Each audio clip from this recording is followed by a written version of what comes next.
السلام عليكم ورحمة الله وبركاته.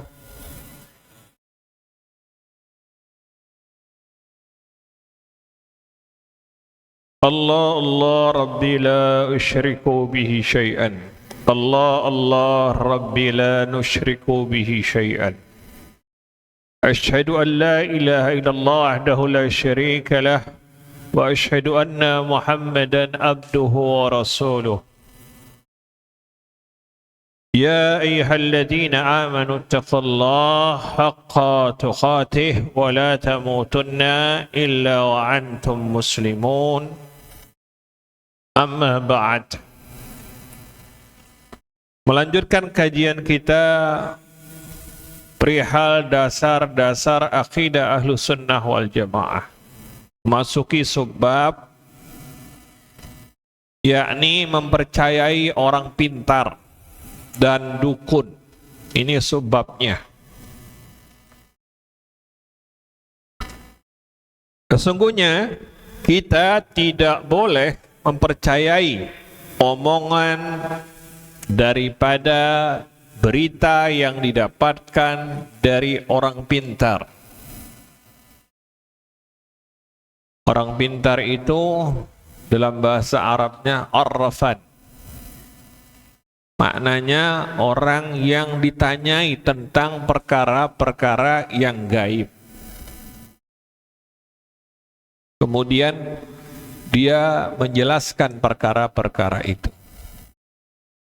Al-kahinan, maknanya al-kahin adalah dukun-dukun. Di mana kita dilarang, tidak boleh mendatangi mereka, yakni orang pintar, arrafan, atau kahinan, atau para dukun itu tidak boleh, haram didatangi.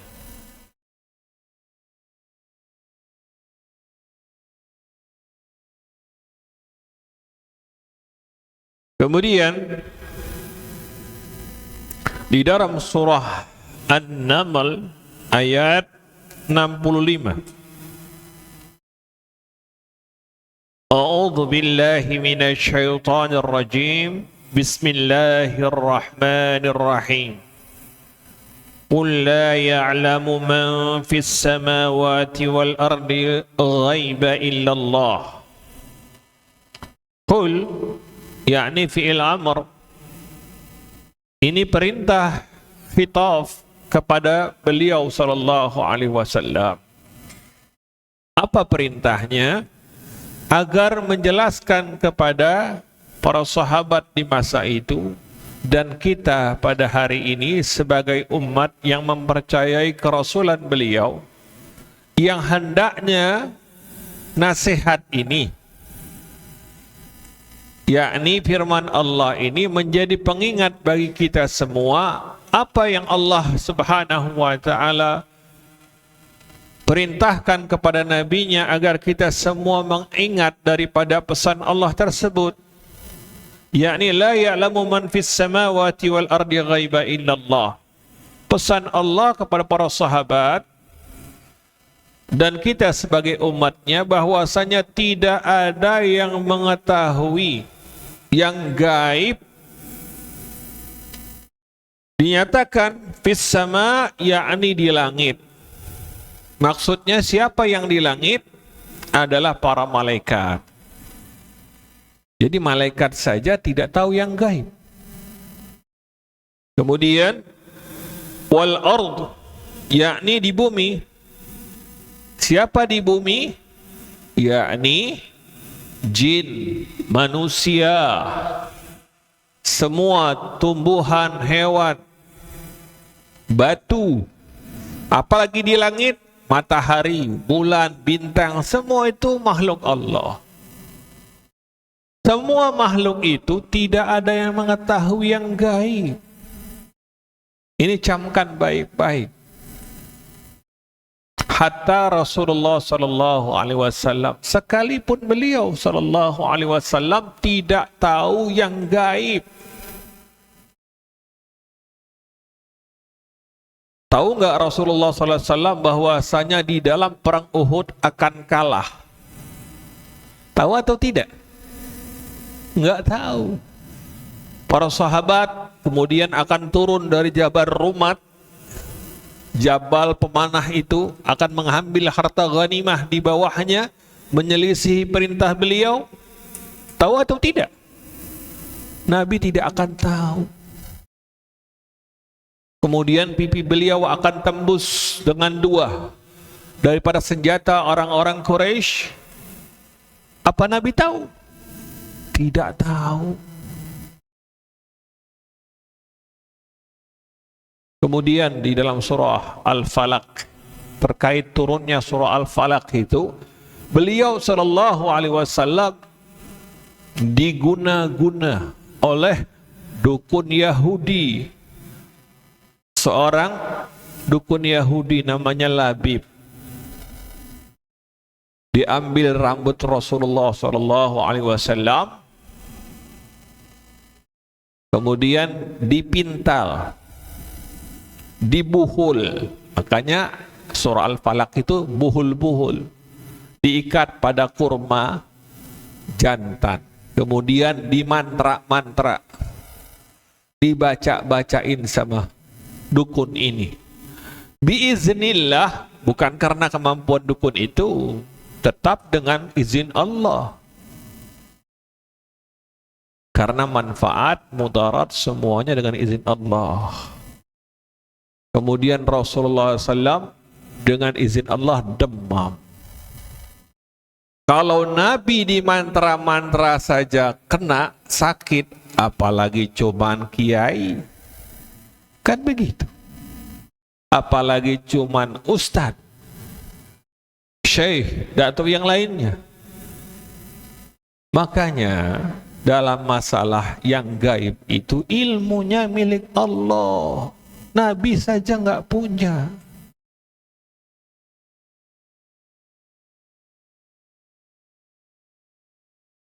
Kemudian beliau sallallahu alaihi wasallam bersabda dalam hadis riwayat daripada hadis sahih riwayat Abu Daud dan yang lainnya,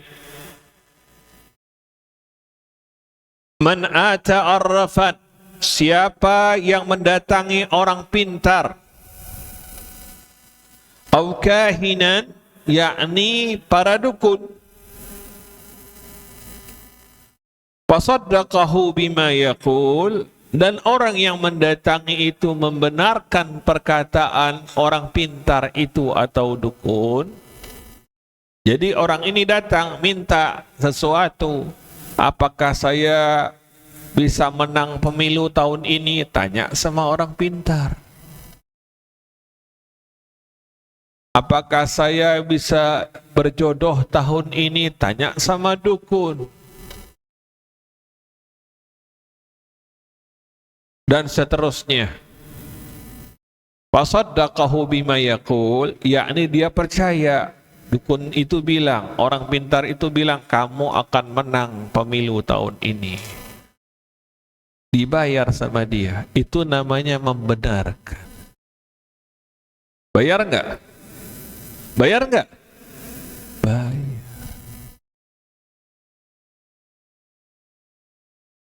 Kemudian hingga pada akhirnya membenarkan ini namanya membenarkan perkara yang gaib.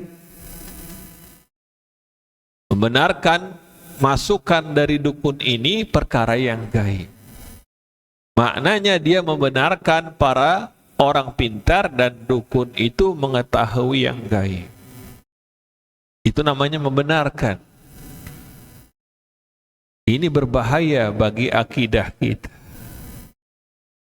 Maknanya kita meyakini ada selain Allah yang mengetahui yang gaib. Siapa? Orang pintar. Siapa? Dukun. Maka orang yang seperti ini dinyatakan beliau faqad kafara, maka sungguh dia telah kafir. Na'udzubillah min dzalik. Kufur akbar. Orang yang mempercayai dari orang pintar, dukun, masuknya kufur akbar. al-muhrijum minal millah, mengeluarkan orang itu dari agama Allah. Ini praktik perdukunan, praktik orang pintar, ini semua wajib dihentikan oleh hukama, yakni pemerintah. Karena tingkat kemaksiatannya mengeluarkan orang yang mendatanginya dari agama. Yang berkewenangan ini pemerintah. Karena rakyat ini jahil, bodoh. Anehnya, yang pemerintah yang ingin jadi pejabat ikut datangin dukun. Gimana mau di stop itunya? Ini yang bahaya. Ternyata beberapa pejabat kita, bahkan beberapa presiden yang sudah lalu datang ke Gunung Kawi. Informasinya valid.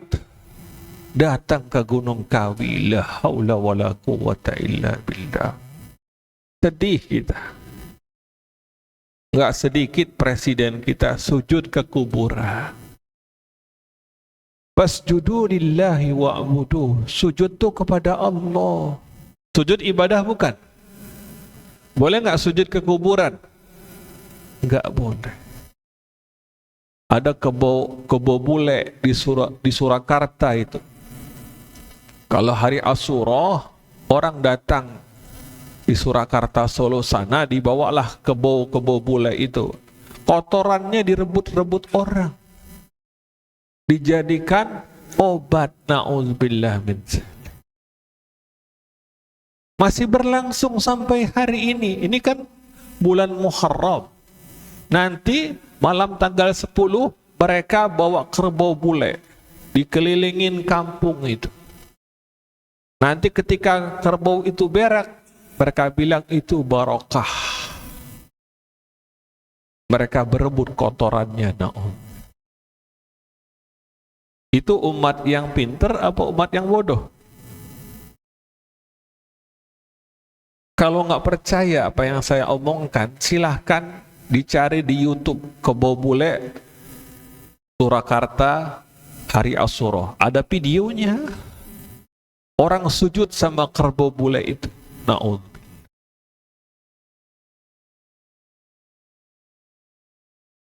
Ini kan kita bulan Muharram.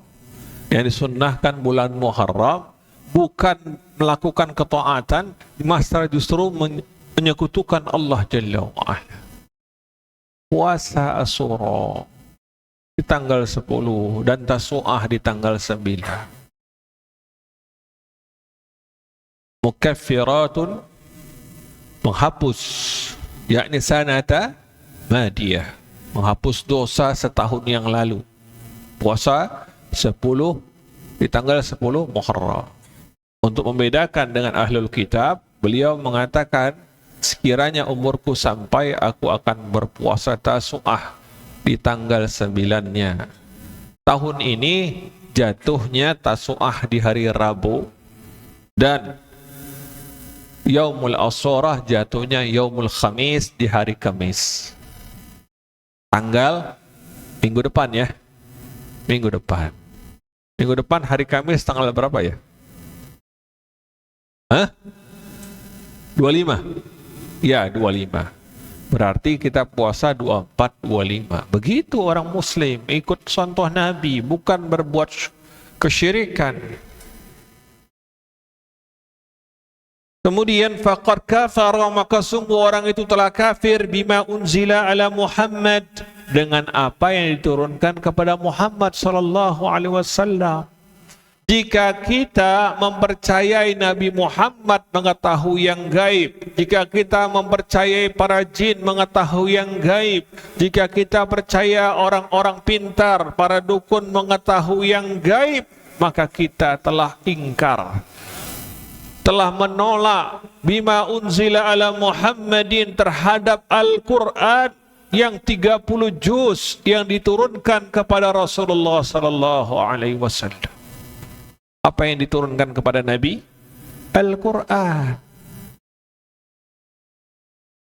dari surah Al-Fatihah sampai An-Nas itu maknanya kita tolak, kita ingkari, karena di dalam surah Al-Quran itu dijelaskan seluruhnya bahwa yahsanya yang gaib itu milik Allah, bukan milik Nabi, milik Rasul, milik jin, milik manusia, milik gunung, milik batu, milik malaikat, milik kuburan dan yang lain.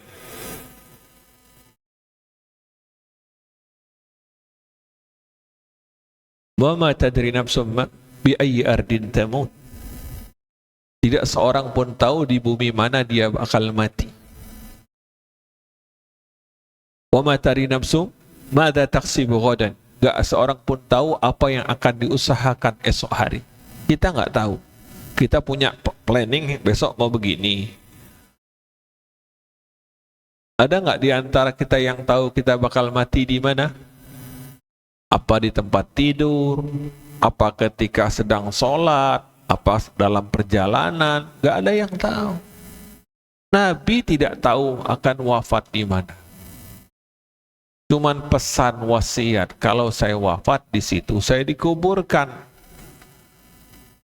Kebetulan wafatnya di kamar Aisyah Ummul Mukminin, maka dikuburkan di sana, yang bersebelahan dengan masjid. Bukan Nabi suruh tak kuburkan saya di dekat masjid, enggak. Ada orang kan senang kuburin dekat masjid, enggak ada keutamaan, tidak. Kemudian dari sebab ini kita pahami tidak ada orang pintar, tidak ada para dukun, tidak ada seorang pun dari kalangan orang saleh dan orang yang fajir, orang-orang yang durhaka yang mengetahui yang gaib. Yang mengetahui yang gaib illallah, hanya Allah Jalla wa'ala semata. Allah memberikan ciri-ciri hari kiamat, tapi Nabi SAW ditanya malaikat Jibril, kapan kiamat terjadi? Apa jawab Nabi SAW? Kata Nabi, yang nanya dengan yang ditanya gak tahu. Tuh, Nabi ditanya kapan hari kiamat, cuman menjelaskan dalam hadis yang lain, kiamat terjadi hari Jumat. Tapi nggak tahu kapannya. Malaikat Jibril alaihissalam yang menerima wahyu langsung dari Allah tidak tahu. Yang ditanya Rasulullah nggak tahu. Perkara gaib ditanya. Kemudian subbab berikutnya,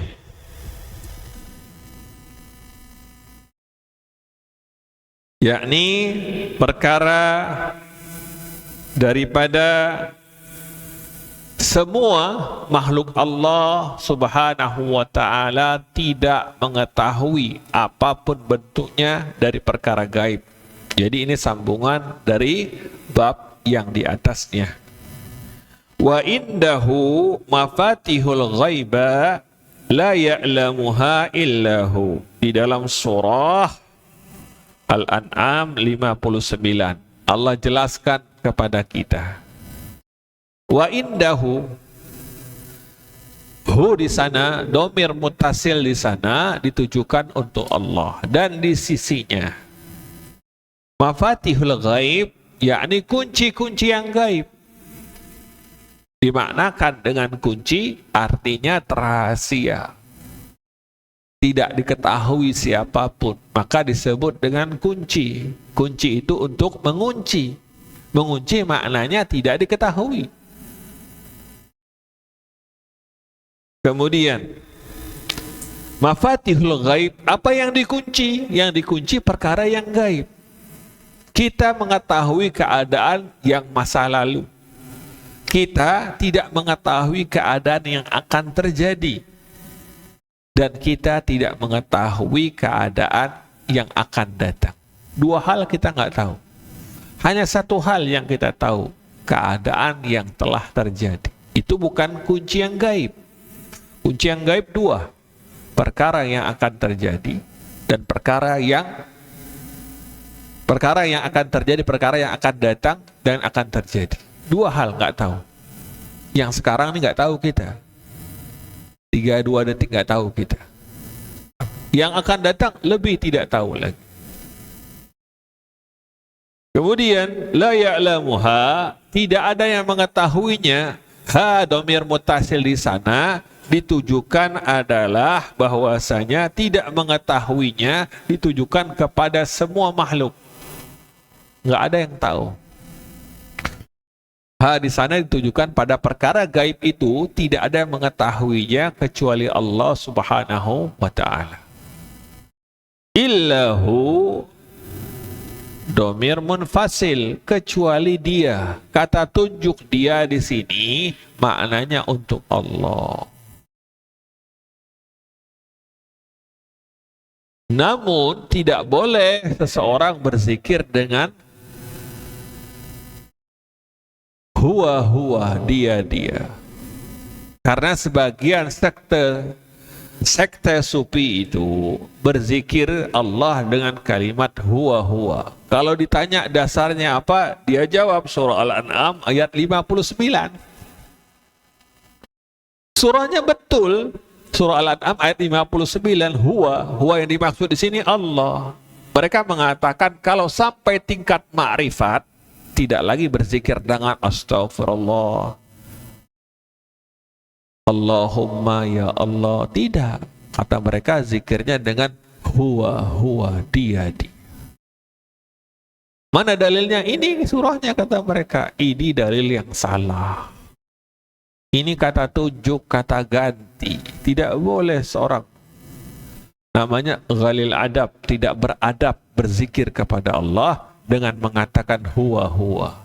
Bahkan pada tingkatan yang lebih tinggi mereka mengatakan berzikirnya dengan kalimat dia. Na'udzubillah. Kemudian beliau sallallahu alaihi wasallam bersabda, la ya'lamul ghaiba illallah, dijelaskan di dalam hadis riwayat Imam Bukhari, hadis sahih, tidak mengetahui yang gaib kecuali hanya Allah Subhanahu wa taala. Al-Qur'an dijelaskan dengan hadis. Al-Quran dan hadis ini adalah satu dengan lainnya saling menafsirkan. Jika ayat dengan ayat itu tafsir yang sahih, jika ayat dengan hadis itu tafsir yang sahih. Kalau mau tahu kebenaran sebuah tafsir itu tidak bisa ditolak, yakni Al-Quran dengan Quran ditafsirkan. Kemudian Al-Quran dengan hadis sahih ditafsirkan. Atau hadis dengan hadis ditafsirkan. Jadi hadis yang satu menjelaskan hadis yang lain. Ini kaidahnya di dalam ilmu tafsir. Jadi tidak boleh menafsirkan sesuatu dengan pendapat seseorang. Karena pendapat itu bisa diikuti oleh hawa nafsu. Kalau ada 10 orang, maka bisa ada 10 pendapat. Sehingga ada orang yang menafsirkan tentang jilbab, itu budaya Arab, kan bahaya jadinya. Akhirnya nggak wajib berjilbab. Karena itu budaya Arab, perintahnya pada Nabi dan istri Nabi katanya. Yang pertama. Dan wanita-wanita yang beriman saat itu, bukan saat sekarang. La haula wala quwata illa billah. Kan kepala dia itu penuh kotoran, jadi seperti itu nafsirkan. Kalau Quran itu buat orang saat itu saja, tidak update untuk orang saat ini, maka kita nggak bisa sholat. Maka kita nggak bisa puasa Ramadan. Semua itu perintah Allah dan larangan Allah turun di masa itu. Menutup kenabian dengan Muhammad SAW, maknanya risalah ini sudah sempurna, tidak memerlukan tambahan dan haram dikurangi. Dijalankan apa adanya. Kemudian sebab berikutnya, perkara memutuskan hukum terhadap kaum muslimin. Perkara memutuskan hukum terhadap kaum muslimin. Jadi, Kaum muslimin wajib memutuskan hukum perkara berdasarkan Al-Quran dan As-Sunnah. Hukumnya wajib. Bukan hanya terkait masalah ibadah. Semua masalah. Masalah ekonomi, sosial, masalah terkait dengan mengurus negara, politik, itu wajib berdasarkan Al-Quran dan As-Sunnah. Gak boleh ditawar. Konsekuensi daripada kalimat tauhid la ilaha illallah, bahwasanya kita meyakini semua hukum yang datang dari Allah yang terdapat di dalam kitabnya Al-Quran adalah hak dan wajib dilaksanakan. Tidaklah dinyatakan seseorang bertauhid dengan kalimat la ilaha illallah ketika dia mencampakkan hukum Allah yang terdapat di dalam Al-Quran. Dalam seluruh aspeknya. Sosial, politik, kemudian ekonomi, dan yang lain. Wa asyhadu anna Muhammadar Rasulullah. Tidaklah dinyatakan seseorang benar dan dalam syahadat dan persaksiannya bahwasanya Muhammad adalah hamba Allah jika mereka meninggalkan hadis sahih yang dijelaskan Allah Subhanahu wa taala kepada Rasulnya, kemudian dia tinggalkan secara sosial, ekonomi, politik, dan yang lainnya.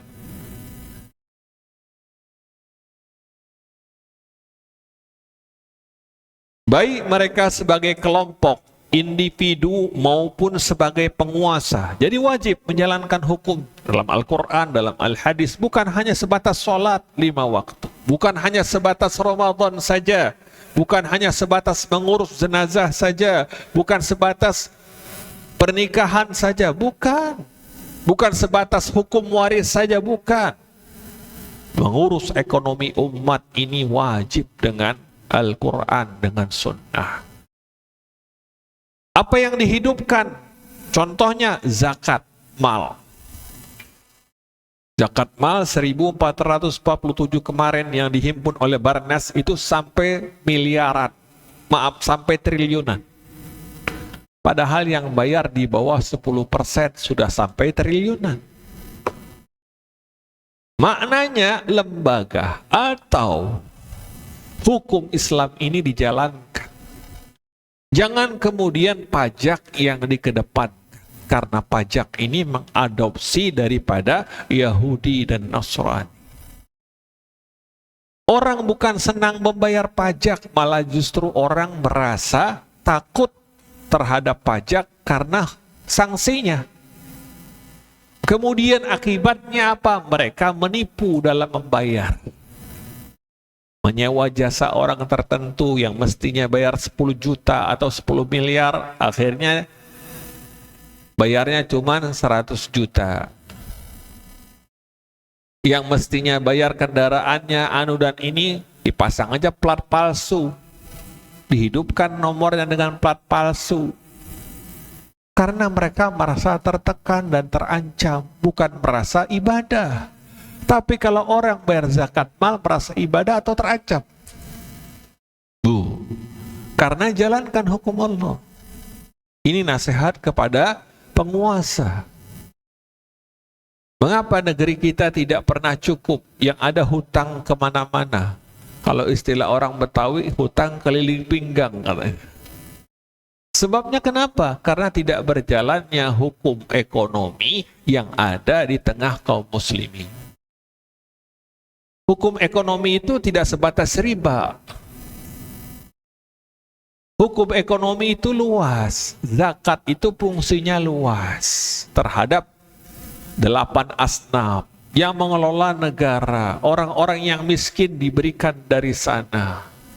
Dikelola negara. Nabi mengutus sahabat untuk menagih zakat mal.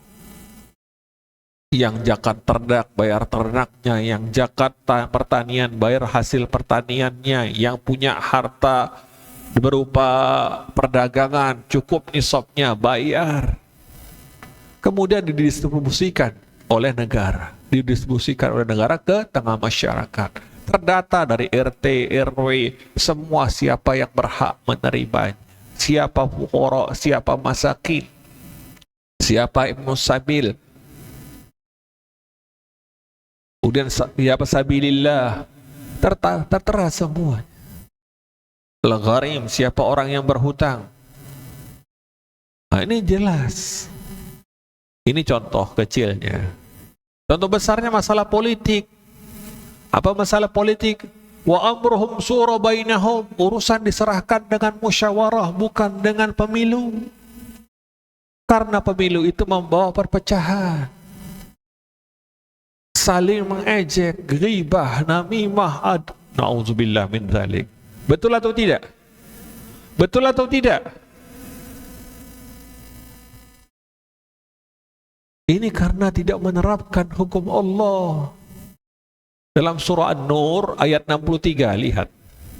Falyahdzaril ladzina yukhalifuna an amrihim, siapa orang hendaklah takut menyelisihi perintah daripada Rasul, an tusibannahum fitnah, mereka akan ditimpa fitnah. Gak berhenti demo. Itu namanya fitnah. Mengatai penguasa, penguasa mengatai rakyat, la haula wala quwwata illa billah. Ini bukan hidup, neraka namanya. Yang diubah bukan masalah A, B, C, yang diubah hukumnya diubah. Ini mayoritas umat, lihat itu di dalam pembukaan Undang-Undang 45. Dengan rahmat siapa? Kemerdekaan itu. Hah?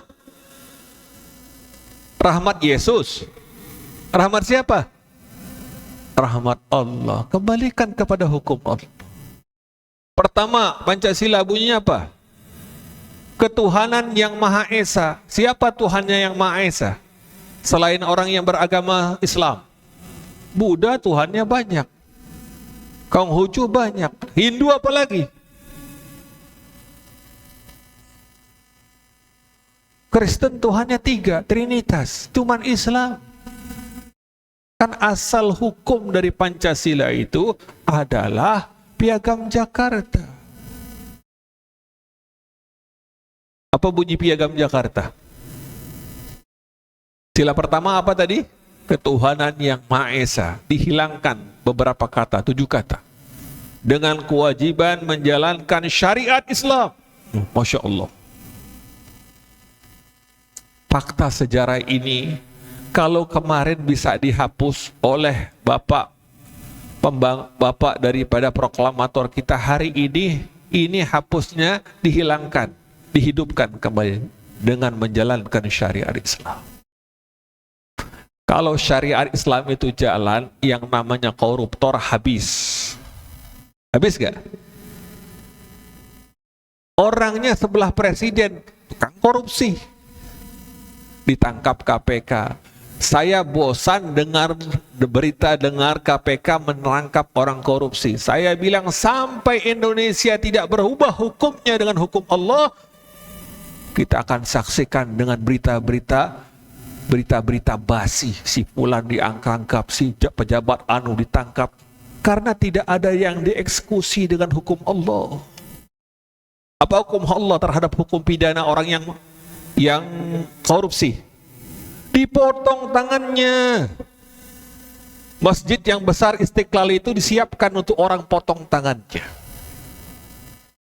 Siapa yang korupsi? Orang MBG itu, letakkan dia, hari Jumat besok kita potong tangannya. Apa yang terjadi kira-kira? Ada orang yang akan korupsi lagi? Sejak saat itu KPK pun akan tutup. Gak perlu orang. Kita gak perlu KPK, kita perlu hukum Allah ditegakkan.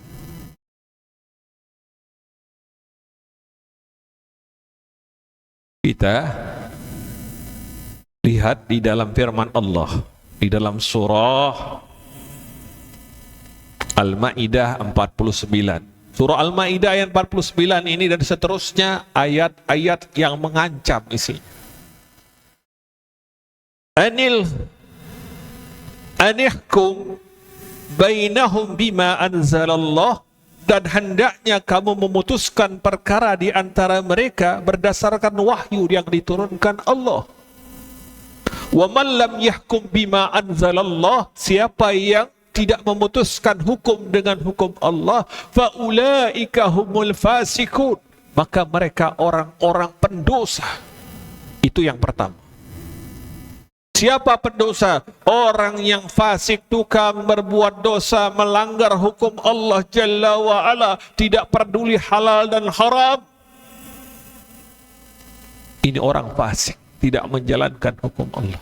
Wa man lam yahkum bima anzalallah fa ulaika humul zalimun. Siapa yang tidak menjalankan hukum Allah, mereka orang-orang yang zalim. Siapa orang yang zalim? Tahu hukum, tahu ilmu, tapi melanggar.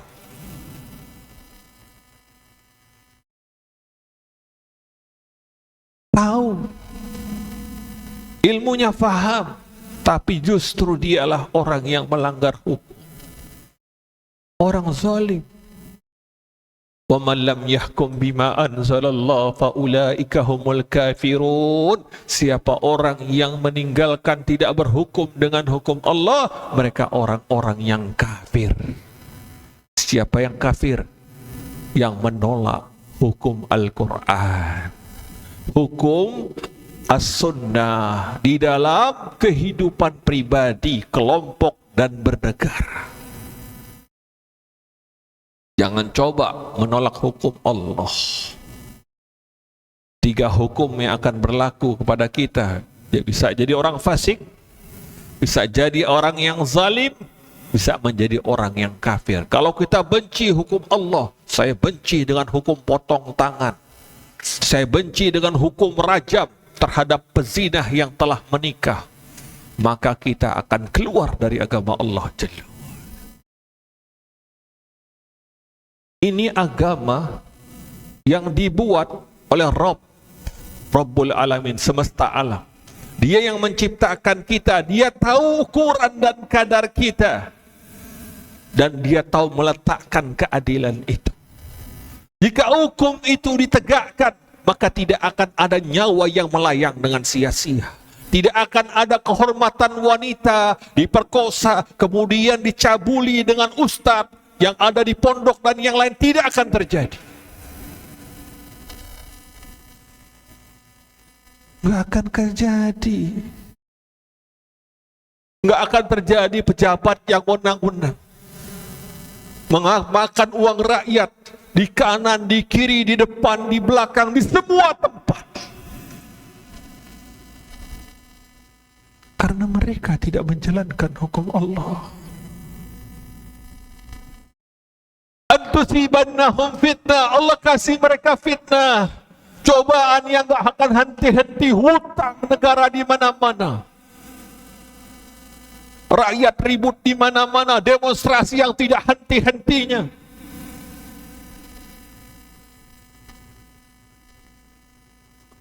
Au yusibannahum azabun alim, atau Allah akan datangkan azab seperti umat yang terdahulu. Lihat umat Nuh alaihissalam, lihat Sumatera yang Allah datangkan dengan banjir bandang, habis mereka semua. Intinya karena dosa kita tidak menegakkan hukum Allah Jalla wa'ala. Kota Padang itu yang dikatanya kan Sumatera Barat itu, yang dahulunya bersih dari perzinahan, hari ini ramai dengan perzinahan. Aceh pun demikian, na'udzubillah summa na'udzubillah. Di setiap kota ada tempat prostitusi, di setiap kota ada miras. Kalau ditanya siapa yang mayoritas muslim, Indonesia. Dengan muka yang mana besok kita berhadapan dengan Allah? Ketika kita meninggalkan hukum-hukum Allah, Allah berlepas diri dari kita. Ihfazillah yahfazka. Jagalah hukum Allah, Allah akan jaga kita.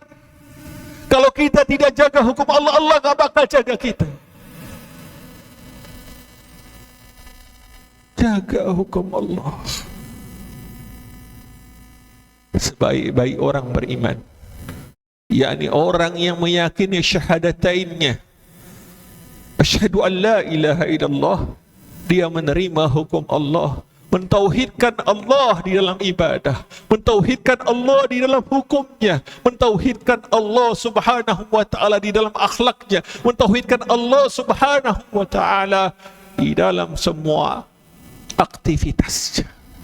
Wa asyhadu anna Muhammadar Rasulullah, dia tidak akan mendustai Rasulullah SAW dalam hukum yang ditetapkan dengan lisan beliau, dengan petunjuk Allah subhanahu wa ta'ala.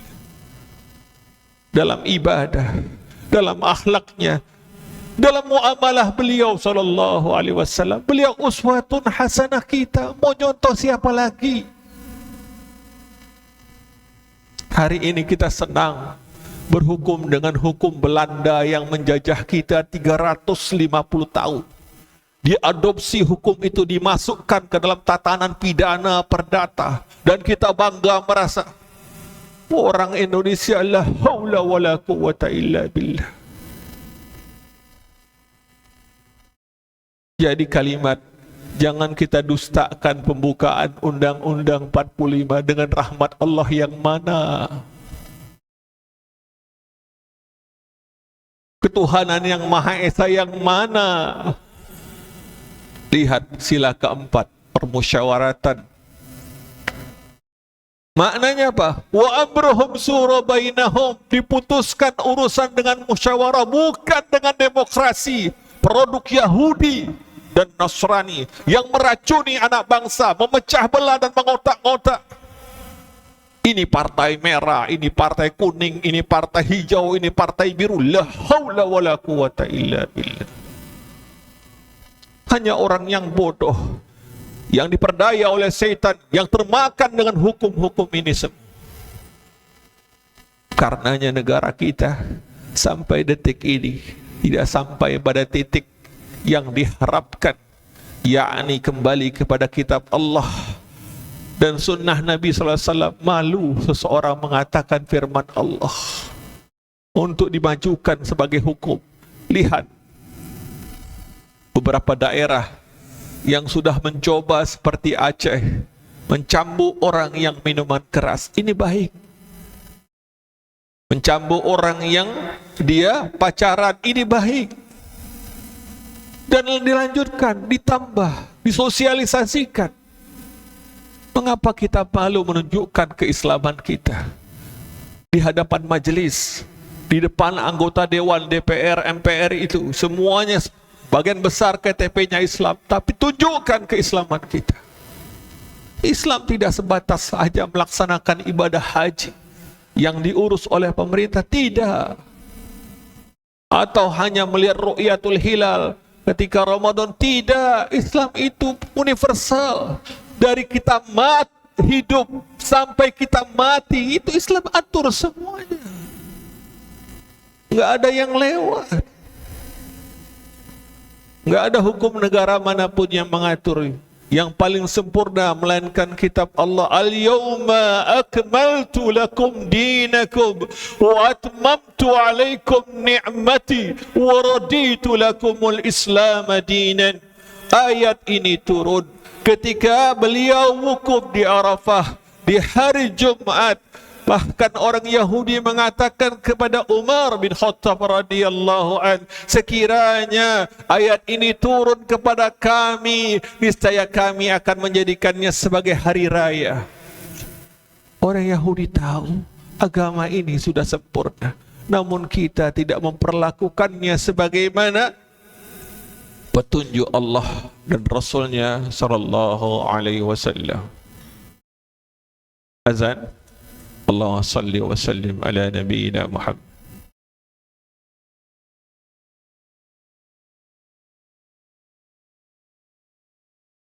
Allahumma salli ala Muhammad wa ala ali Muhammad kama sallaita ala Ibrahim wa ala ali Ibrahim innaka Hamidum Majid. Allah barik ala Muhammad wa ala ali Muhammad kama barakta ala Ibrahim wa ala ali Ibrahim innaka Hamidum Majid.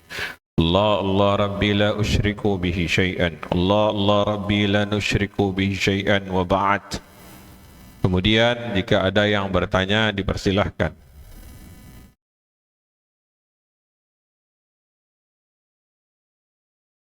Waalaikumsalam warahmatullahi wabarakatuh.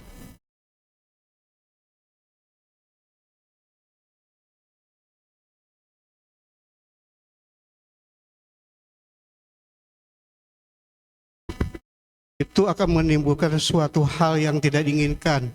Bagaimana seandainya para ulama kita atau ustadz-ustadz kita mengadakan pendekatan, karena pemilu itu kan merupakan suatu penghamburan biaya juga itu kan. Di satu pihak ada mungkin, maaf ya, ada kecurangan-kecurangan tertentu gitu. Jadi bagaimana buat kalau diadakan suatu pendekatan atau approach terhadap pemerintah. Terima kasih. Baik, ya. Itu yang semestinya dilakukan oleh Majelis Ulama Indonesia agar kiranya pemilu itu ditiadakan, dikembalikan kepada pasal sila keempat. Sila keempat Pancasila apa bunyinya? Kerakyatan yang dipimpin oleh hikmah permusyawaratan. Itu ternyata sebenarnya ayat. Karena waktu Pancasila itu dirumuskan, itu semua tokoh-tokoh ulama di sana yang tokoh-tokoh yang membentuk itu bukan orang sembarangan. Nah, kemudian itulah karenanya kenapa sila pertama dari Piagam Jakarta berubah menjadi Pancasila dan menghilangkan daripada 7 kata itu sehingga negara kita morat-marit sampai hari ini. Kalau hukum Islam itu ditegakkan, dikembalikan sesuai dengan Piagam Jakarta, insya Allah. Dan itu memang terus dilakukan, pendekatan itu kepada pemerintah. Namun ingat, nasihat kepada pemerintah ini tidak boleh mencaci dan memaki. Ini adab di dalam akidah Ahlussunnah wal Jamaah. Bukan di depan majelis atau demonstrasi seperti hari ini dan seterusnya. Salah. Pemerintah kita itu kita doakan. Biar sekalipun mereka berbuat fasik, kezalim dan yang lainnya, tidak penting. Yang penting bagi kita hari ini ialah berharap kepada Allah agar mereka mendapatkan hidayah Allah, kemudian kembali ke jalan Allah. Dan terus nasihat itu tidak boleh berhenti. Baik, pertanyaan lain.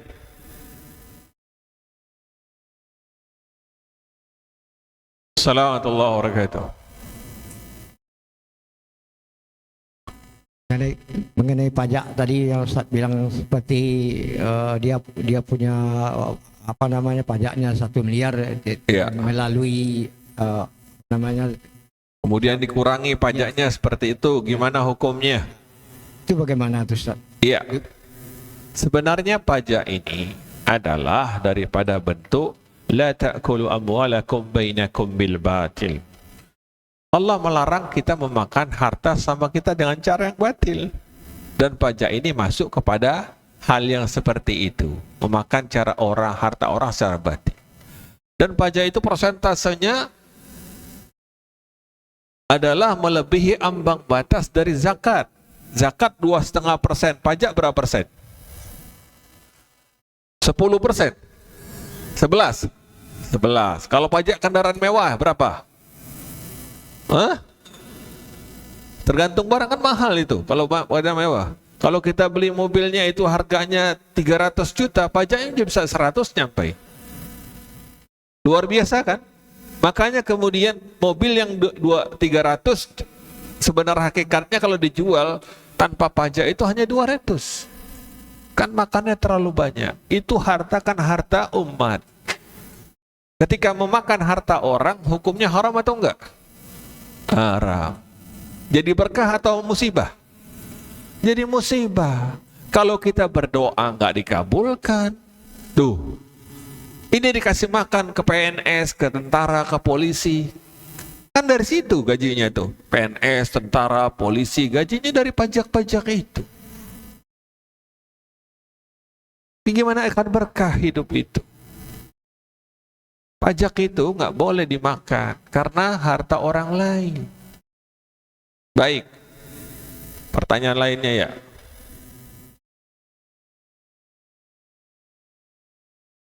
Ya, sama seperti pertanyaan tadi.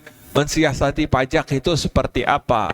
Sebenarnya mensiasati pajak itu karena orang diambil hartanya secara zalim, maka dengan sendirinya banyak orang yang mensiasati pajaknya. Bahkan perusahaan-perusahaan besar Kalau pajak itu dibayarkan apa adanya, bukan lagi negara itu surplus, hutang yang ada itu terbayar, tapi cara membayarnya itu memiskinkan rakyat dalam satu sisi. Hari ini usaha lagi sepi, orang terus pajaknya ditarik. Benar atau tidak? Kan nggak benar itu namanya. Kalau zakat itu sesuai yang kita dapatkan. Kemudian yang kita dapatkan kurang, ya kurang.